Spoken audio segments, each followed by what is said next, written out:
হলো যে army chief গতকাল চিফ জাস্টিস আজকে প্রতিষ্ঠা রাষ্ট্রপতির সঙ্গে দেখা করছে।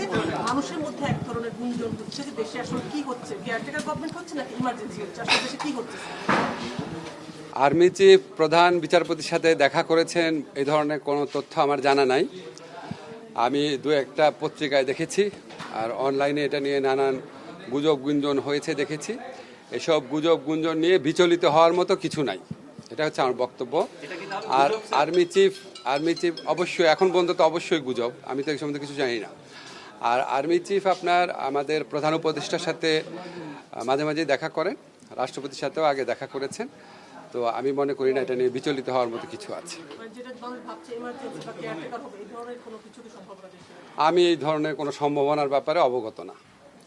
স্যার গতকাল 3 দলের কয়েকজনের সাথে প্রধান উপদেষ্টা দেখা, আপনি সেখানে ছিলেন স্যার। তার গতকাল প্রধান উপদেষ্টা বলছেন ফেব্রুয়ারিতে নির্বাচন, কিন্তু এনসিপি সহ অন্য কয়েকটা দল বের হয়ে বলছে যে ফেব্রুয়ারি নির্বাচনের আগে গণপরিষদ নির্বাচন হতে হবে, পিআর সংস্কার বিচার হতে হবে। আসলে কি হচ্ছে আমাদের রাজনৈতিক দল যারা আছেন, আপনার জুলাই গণ অভ্যুত্থানে যারা পক্ষে শক্তি আছেন, তাদের বিচার বিবেচনা বোধের প্রতি আমাদের আস্থা রয়েছে। এর আগেও বিভিন্ন ইস্যুতে ওনাদের মধ্যে মতবিরোধ হয়েছে, মতবিরোধ শেষও হয়েছে, আপনারা দেখেছেন। তো ওনাদের বিচার বিবেচনা বোধের উপর আমাদের আস্থা আছে।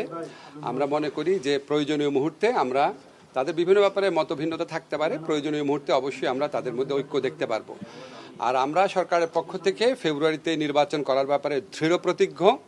এটা আমাদের প্রধান উপদেষ্টা বারবার বলেছেন, নির্বাচন কমিশনকেও সেরকম ইনস্ট্রাকশন দেওয়া হয়েছে, ওনারা সকল পদক্ষেপ গ্রহণ করছেন। তার আগে কিছু বিষয়ে যে মতভিন্নতা রয়েছে বা মতভেদ রয়েছে, সেটা আমরা আশা করি সেটা দূর হয়ে যাবে। নির্বাচনকালীন সরকার গঠন নিয়ে কোনো আলোচনা হয়েছে কিনা স্যার? না, নির্বাচনকালীন সরকার নিয়ে কোনো আলোচনা হয়। রাজনৈতিক মতপার্থক্য যদি থাকে শেষ পর্যন্ত, তখন কি সময়মতো নির্বাচন সম্ভব হবে?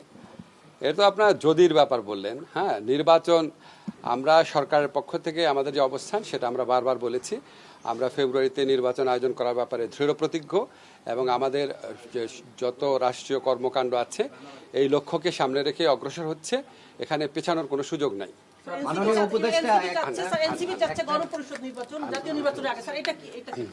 এ তো এনসিপির মানে দলীয় বক্তব্য, এটা এনসিপির দলীয় বক্তব্য নিয়ে আমার বলার কিছু না। আমি সরকারের বক্তব্য যেটা সেটা বললাম।